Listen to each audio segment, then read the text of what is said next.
Un père ayant deux fils, le fils qui, se croyant sage, est resté dans l'inaction de l'action de son frère. Étant resté à la maison, s'est égaré loin du cœur de son père. Je vous invite à aborder l'épisode qui parle de l'abondance.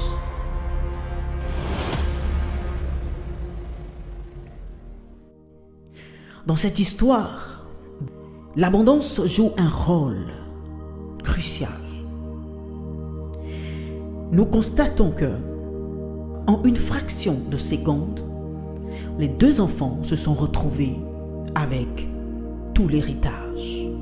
Ils étaient dans l'abondance à un temps très court.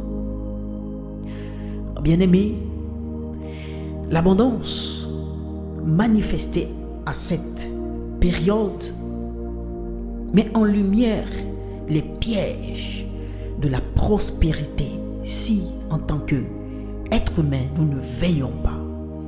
Ces pièges peuvent nous égarer loin et très loin du cœur du Père.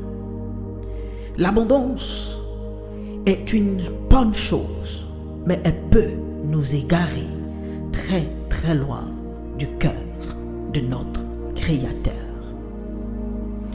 Alors, j'aimerais parler de la deuxième chose que l'abondance peut créer dans notre vie.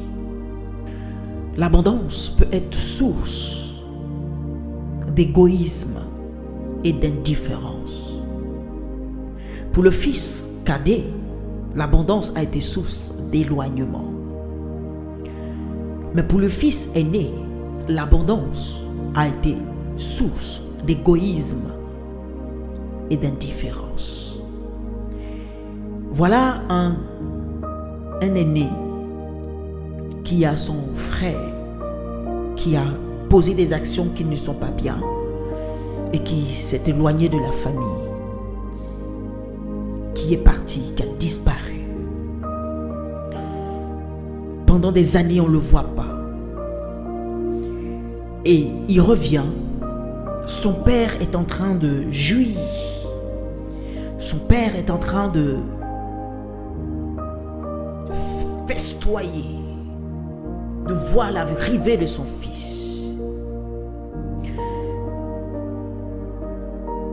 Et l'aîné se met à se fâcher.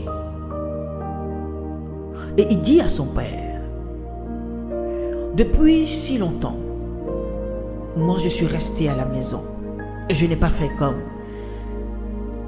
ce petit frère impoli, ce petit frère qui est parti loin, qui t'a renié, qui t'a oublié, qui a sali notre nom. Je n'ai pas fait comme lui. Lui, il est parti loin, mais moi je suis resté. Je t'ai obéi à tout ce que tu demandais. Je t'ai servi.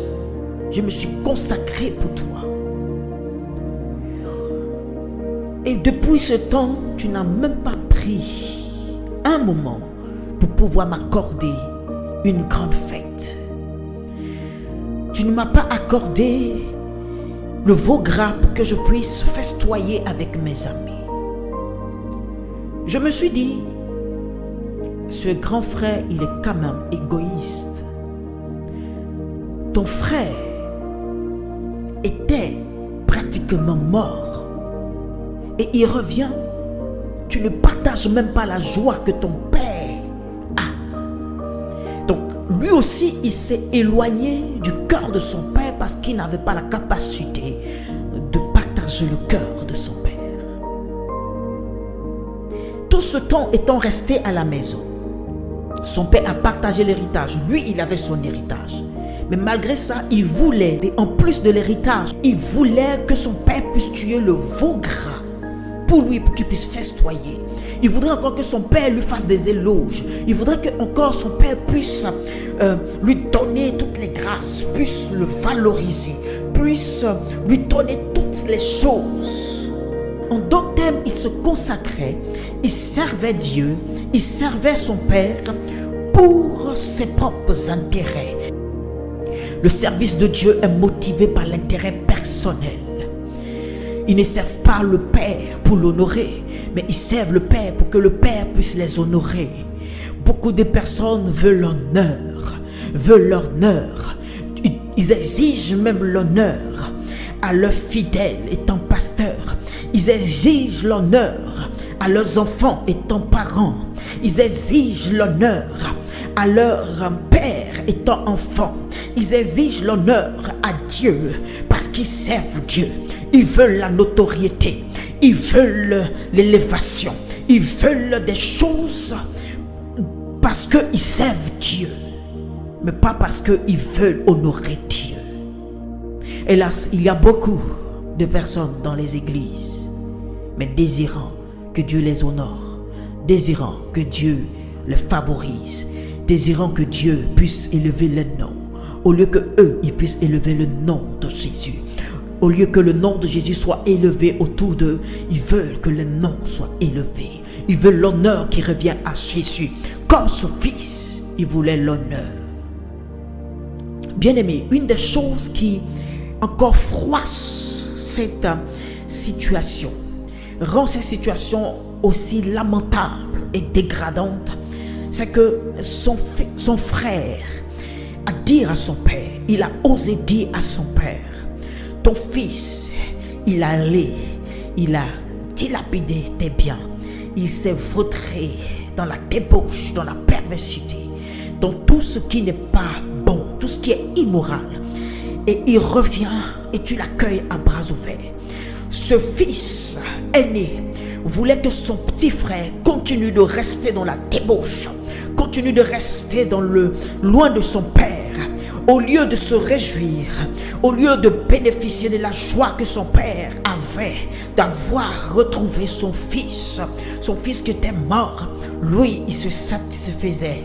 Tant que son frère était loin du cœur de son père, lui, ça lui donnait l'honneur, ça lui donnait la force, ça lui donnait encore de prouver que lui, il était enfant de Dieu, que lui, il était enfant de son père, il était légitime, Combien de fois nous voulons à chaque fois légitimer notre vie au détriment de la vie des autres?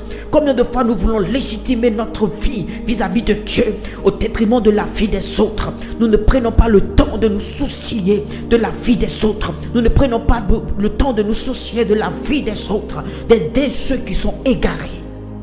Il est resté dans l'indifférence.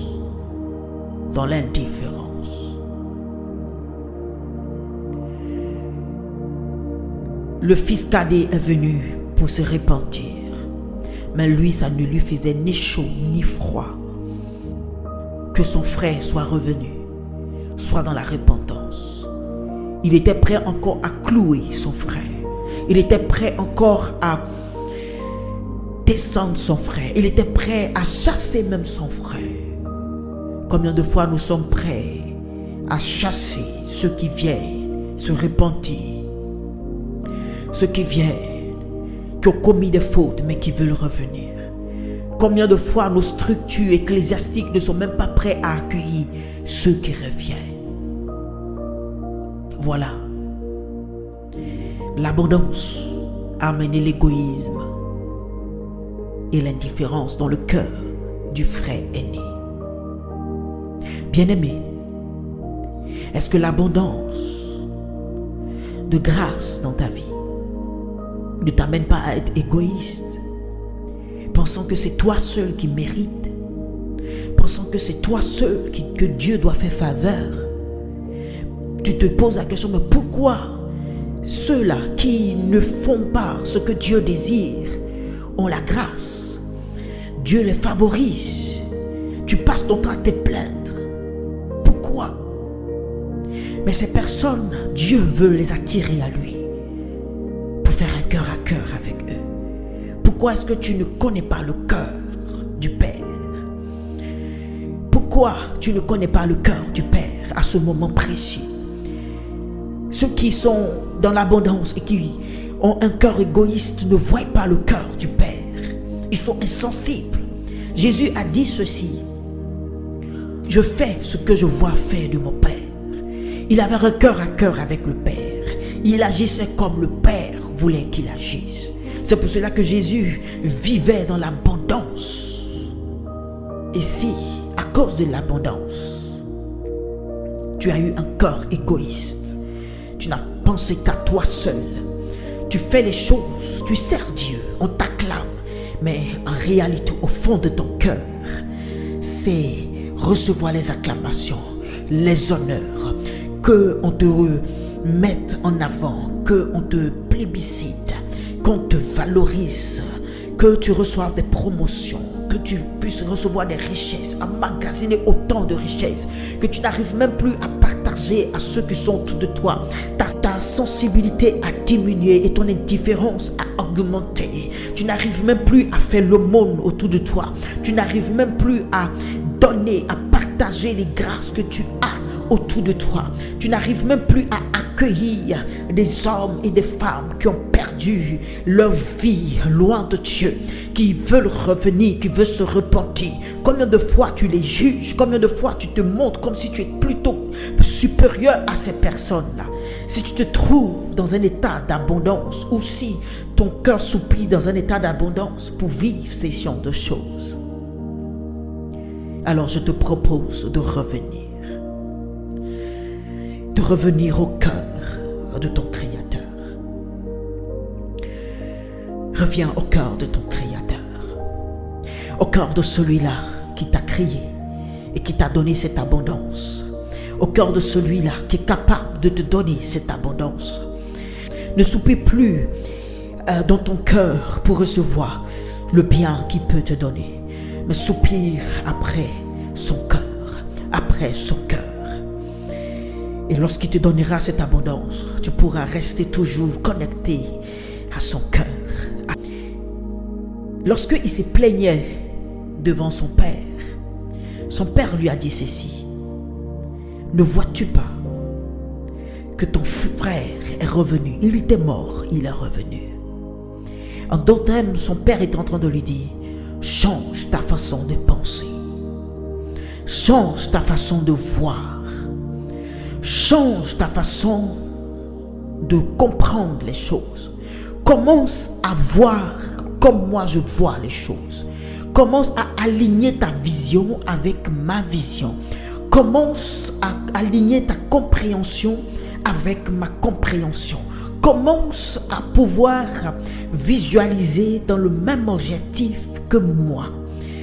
Il est en train de lui dire: cesse de te concentrer sur toi-même, sur tes propres intérêts, et commence à te concentrer sur mes intérêts. Commence à défocaliser ton esprit, ta vision, ta compréhension des choses de toi, et focalise-les sur ton Créateur. Qu'est-ce que ton Créateur pense? Comment il voit cette chose? Comment il voit cette personne devant moi? Comment il comprend cette situation? Comment est-ce qu'il voudrait que je puisse me consacrer, le servir, pouvoir agir selon ce qu'il veut, et non ce que je veux, et non ce que je voudrais être, et non ce que je voulais réaliser, et non ce que je pense à avoir en esprit. En visualisant les choses du Père, tu arriveras à pouvoir jouir pleinement de l'abondance que le Père a. Jésus n'agissait pas pour agir. Il ne faisait pas ce que lui-même il voulait faire, mais il faisait ce que son Père voulait faire. Il avait les yeux de son Père, il avait le regard de son Père, il avait la direction de son Père. Jésus ne priait pas parce qu'il fallait prier. Jésus priait selon le regard de son Père. Jésus ne se consacrait pas parce qu'il faut se consacrer. Il se consacrait pour honorer Dieu. Pas pour que Dieu puisse l'honorer. Pas pour que Dieu puisse le lever. Pas pour qu'il soit souverainement élevé. Il faisait tout ça pour que Dieu, son Père, soit honoré. Et c'est alors qu'il a bénéficié des grâces de son Père. C'est alors qu'il a bénéficié de la puissance de son Père. C'est de là qu'il a bénéficié de la puissance, de la gloire, de la notoriété, de l'abondance, des grâces, des faveurs, de l'onction qui venait, qui émanait de son Père. Bien-aimé, tu veux jouir de l'abondance de Dieu. convenablement. Reste en cœur à cœur avec ton Père, avec ton Créateur. Sans cela, tu ne seras pas égoïste, tu ne seras pas indifférent. Tu auras le cœur de Dieu. Tu auras le cœur de Dieu pour pouvoir partager, pour pouvoir être sensible aux causes, aux réalités qui t'entourent, qui t'environnent. Tu verras que cette situation, qu'est-ce que mon Père pense? Ton Père te dira, va demander pardon. Ton Père te dira, accueille cette personne, reçois-la à nouveau, malgré ses fautes, malgré ses difficultés, malgré son erreur, malgré tout ce qu'elle a subi ou elle t'a fait subir. Aie mon cœur pour que tu puisses accueillir cette personne. Aie le cœur de Dieu pour que tu puisses accueillir cette personne. La Bible nous dit ceci, que le fils cadet, lorsqu'il était égaré, la Bible dit qu'il rentra en lui-même. Il rentra en lui-même. Il allait au fond de lui-même, aller chercher quelque chose qui lui a permis de se souvenir de son Père. La Bible nous dit ceci, que Dieu a placé dans nos cœurs la pensée de l'éternité. En chaque être humain, il y a la pensée de l'éternité. En chaque être humain, il y a la pensée de l'éternité.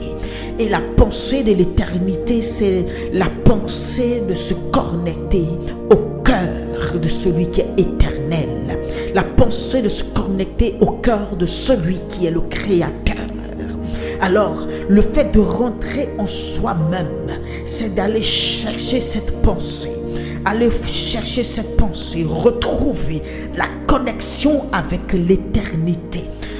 Avoir les regards fixés sur l'éternité, avoir les regards reconnectés à l'éternité. C'est en ce moment. La Bible nous dit ceci, cherchez premièrement le royaume des cieux, cherchez premièrement l'éternité, cherchez premièrement des choses. Lorsque tu auras à rentrer en toi-même, lorsque tu rentreras en toi-même, tu auras quelque chose de plus fort, de plus formidable, qui va te permettre de pouvoir garder l'abondance autour de toi et d'opérer avec Dieu dans l'abondance. Tant que tu ne te poses pas la question de l'éternité, tu auras du mal à avoir un cœur à cœur avec le Père. La question de l'éternité est fondamentale pour tout être humain. La question de l'éternité est fondamentale pour tout être humain. Le plus important, c'est le cœur à cœur avec Dieu. Un cœur à cœur sur la terre perdurera dans l'éternité. Un cœur à cœur sur la terre perdurera après la terre. Mais un cœur qui est éloigné du cœur du Père sur la terre ne pourra pas retrouver l'éternité, ne pourra pas retrouver le Père, ne pourra pas retrouver le Père.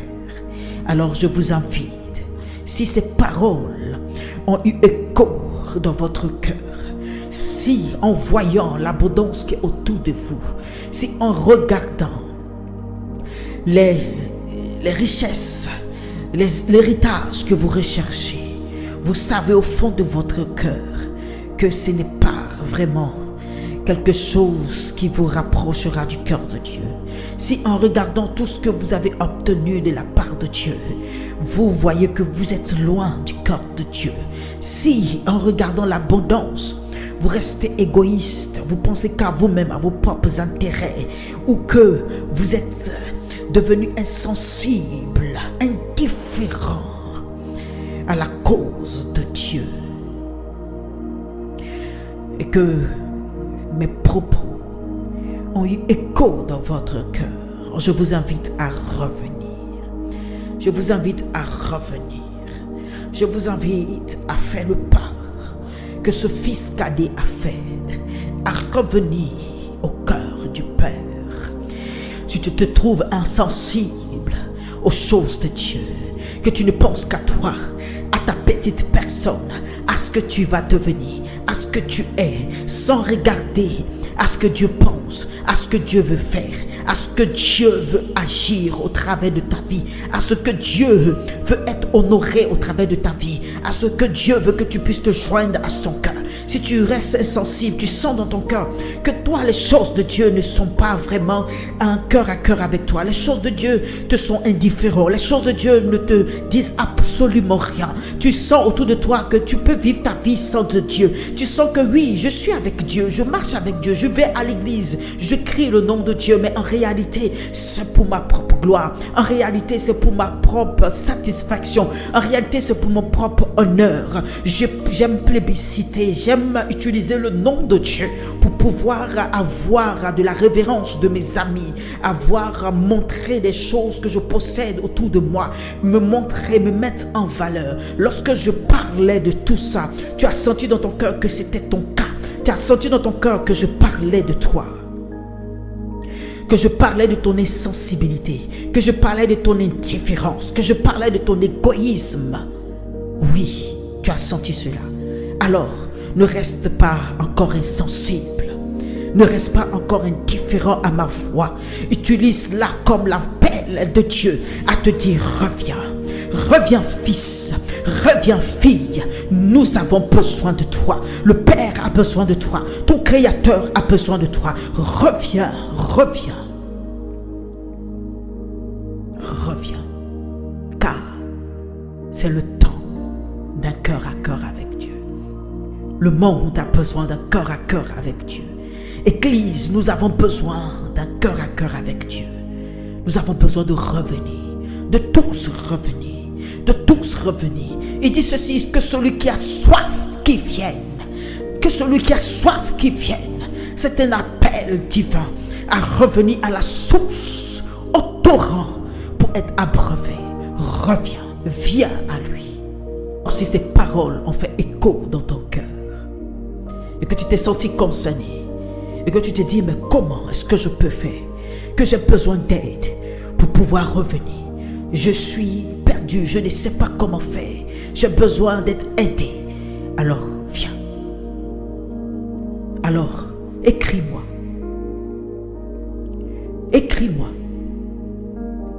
et nous allons t'aider. Nous allons t'aider à revenir au cœur du Père. Nous allons t'aider à t'abreuver au torrent. Nous allons t'aider à t'abreuver à la source divine. Nous allons t'aider à avoir un cœur à cœur avec le Père.